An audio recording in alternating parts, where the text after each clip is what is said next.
మీకు తెలుసా, అనంతపురం జిల్లాలో ఒక చిన్న గ్రామంలో 500 సంవత్సరాల క్రితం ఒక రాజగురువు ఒక రహస్యాన్ని ఇక్కడ దాచాడు. ఆ రహస్యం ఏంటో తెలుసుకోవాలంటే ఈ వీడియో చివరి వరకు చూడండి. ఎందుకంటే ఈ ఆలయంలో ఉన్న విగ్రహానికి 7 తలలు ఉన్నాయి మరియు ఇక్కడ 7 కోనేర్లు ఉండేవి. కానీ ఇప్పుడు ఒకటే మిగిలింది. మిగతా 6 ఏమయ్యాయి? హలో గాయ్స్, నమస్తే. నేను మీ Maska Shyam. Welcome back to my channel. Guys, ఈ టెంపుల్ని అయితే ఎక్స్ప్లోర్ చేద్దామని చెప్పి ఫ్రెండ్స్తో బయలుదేరిపోయాను. ఈ టెంపుల్లోకి ఎంటర్ అయ్యి విషయాలు తెలుసుకున్న తర్వాత నాకైతే మైండ్ చాలాసేపు పని చేయలేదు. ఎందుకంటే ది మోస్ట్ పవర్ఫుల్ గాడ్ అండి పంపనూరు సుబ్రహ్మణ్య స్వామి. ఇక్కడికి మన అనంతపూర్ నుంచే కాదు, రాయలసీమ, ఆంధ్ర నుంచి, కర్ణాటక భక్తులు కూడా వస్తారు. వేరే రాష్ట్రాల నుంచి కూడా భక్తులు వస్తున్నారు. ఎందుకంటే అంత పవర్ఫుల్ సుబ్రహ్మణ్య స్వామి. మామూలుగా మంగళవారము, ఆదివారము జనాలు భక్తుల రద్దీ చాలా బీభత్సంగా ఉంటుంది. మేము ఆదివారమే బయలుదేరిపోయాము. అస్సలు అక్కడ జనం చూస్తే మాకు మతిపోయింది. ఏ క్యూ లైన్లో అసలు ఒక్క లైక్ ఏమంటుందని పైనుంచి వేస్తే ఇసుక కూడా రాలేదంటారు, ఆ రేంజ్లో జనం ఉన్నారు.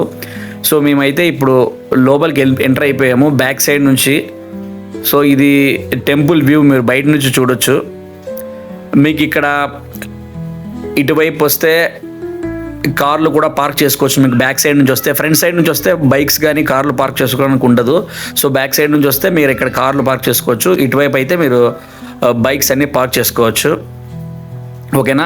దీని తర్వాత మనము ఊరు పొలిమేర నుంచి బయట నుంచి వచ్చి ఉంటాం కాబట్టి ఖచ్చితంగా మనమైతే మన కాళ్ళు శుభ్రం చేసుకోవాలి. వాటర్ అక్కడ ఉంటుంది, మనం కాళ్ళు కడుక్కొని లోపలికి వెళ్ళాలి. సో దాని తర్వాత కొన్ని వాటర్ తీసుకొని మన తలపైన ఇలా వేసుకోవాలి. దాని తర్వాతనే మనం లోపలికి ఎంటర్ అవ్వాలి. ఎంటర్ అవ్వాలంటే దాని ముందు మనం ప్రదక్షిణలు ఇవన్నీ చేయాలి.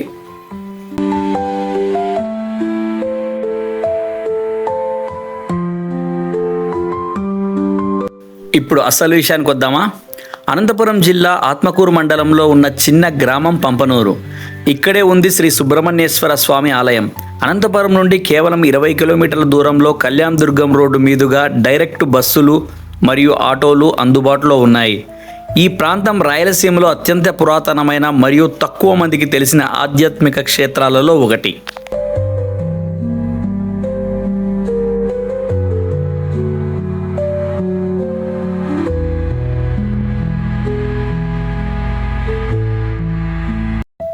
ఇప్పుడు అసలు కథలోకి వెళ్దామా? 1509 నుండి 1530 మధ్యకాలంలో శ్రీకృష్ణదేవరాయలు పరిపాలిస్తున్న సమయంలో ఆయనకు రాజగురువుగా ఉన్న శ్రీ వ్యాసరాజు అనే గొప్ప ఆధ్యాత్మిక గురువు ఈ సుబ్రహ్మణ్య స్వామి విగ్రహాన్ని ఇక్కడ ప్రతిష్ఠించారు. ఆలయ నమ్మకాల ప్రకారం పూర్వం ఈ ప్రదేశంలో గొప్ప మహర్షులు తపస్సు చేశారు. అందుకే ఈ భూమికి అంత శక్తి ఉందని చెబుతారు. విగ్రహం పై భాగంలో నరసింహ రూపం మరియు శ్రీకృష్ణదేవరాయల వంశముద్ర చెక్కబడి ఉన్నాయి. అంటే ఇది సామాన్యమైన విగ్రహం కాదు, రాజవంశానికి సంబంధించిన ప్రత్యేక చిహ్నం. కానీ కాలక్రమేణా ఈ ఆలయం నిర్లక్ష్యానికి గురైంది. పూజలు ఆగిపోయాయి.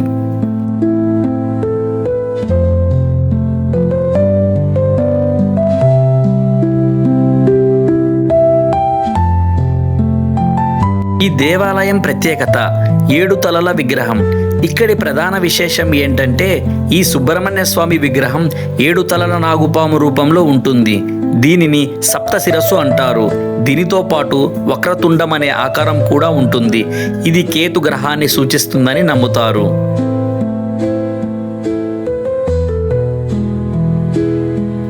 భక్తుల నమ్మకం ప్రకారం ఈ స్వామికి 9 లేదా 11 వరుస మంగళవారాలు పూజ చేసి 108 ప్రదక్షిణలు చేస్తే నాగదోషం, రాహుకేతు దోషం, కాలసర్ప దోషం, నవగ్రహ దోషం, కుజ దోషం వంటివి తొలగిపోతాయని చెబుతారు.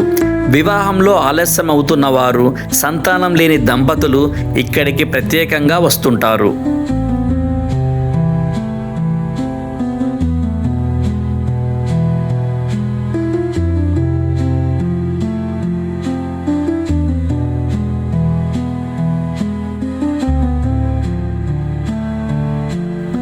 రాజుల కాలం తర్వాత ఈ ఆలయం మస్కబారిన 1980 నుండి 1990 మధ్యలో తిరిగి నిత్య పూజలు మొదలయ్యాయి.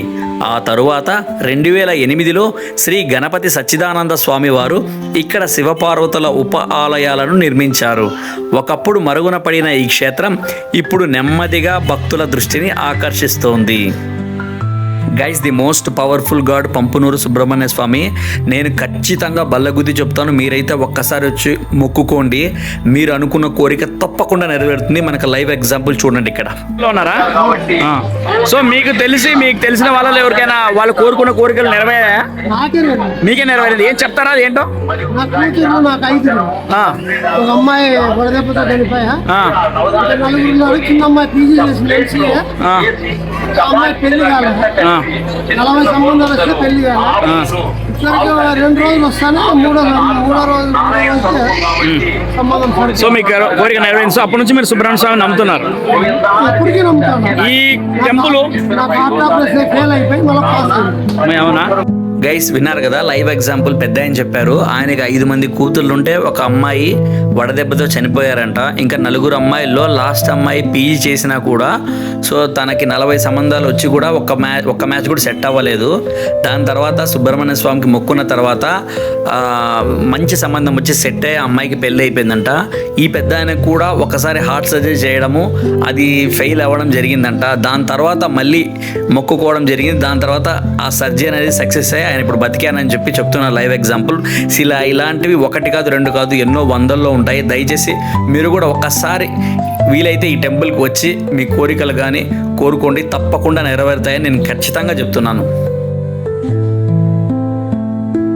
గైస్, మంగళవారము ఆదివారము భక్తుల రద్దీ బీభత్సంగా ఉంటుంది. మేమైతే ఆదివారం వచ్చాము. సో వస్తే లైన్లు చూశారు కదా, తండోపతండాలుగా ఉన్నారు జనాలు. సో లోపలికి అతి కష్టం మీద వెళ్ళాము. సో లోపల వెళ్ళిన తర్వాత కెమెరా ఫోన్ కానీ తీయకూడదు, తీసి ఫొటోస్ కానీ వీడియోస్ కానీ తీయకూడదు. అతి కష్టం మీద ఒక వీడియో అలా చిన్నది బయట తీశాను.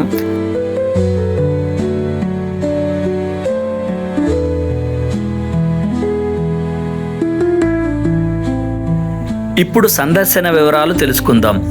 ఆలయం ఉదయం 6 గంటల నుండి మధ్యాహ్నం 1 గంట వరకు, సాయంత్రం 4:30 గంటల నుండి రాత్రి 8 గంటల వరకు తెరిచి ఉంటుంది. మంగళవారాలు మరియు ఆదివారాలు దోష నివారణ పూజల వల్ల ఎక్కువ రద్దీ ఉంటుంది. కాబట్టి అభిషేకం స్లాట్ల కోసం త్వరగా వెళ్ళడం మంచిది. శ్రావణ, కార్తీక, మాఘ మాసాల్లో ప్రత్యేక పూజలు మరియు కళ్యాణోత్సవాలు జరుగుతాయి.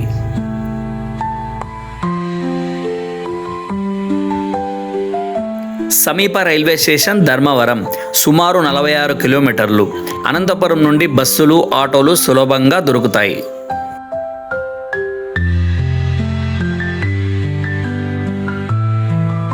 ఇక ముగింపు. ఇంత చరిత్ర, ఇంత రహస్యం ఉన్న ఈ ఆలయం గురించి చాలామందికి తెలియదు. మీరు ఎప్పుడైనా ఈ ఆలయాన్ని దర్శించారా? అయితే కామెంట్స్లో చెప్పండి. ఇలాంటి తెలియని దేవాలయాల రహస్యాల కోసం మా ఛానల్ని సబ్స్క్రైబ్ చేసి బెల్ ఐకాన్ నొక్కండి.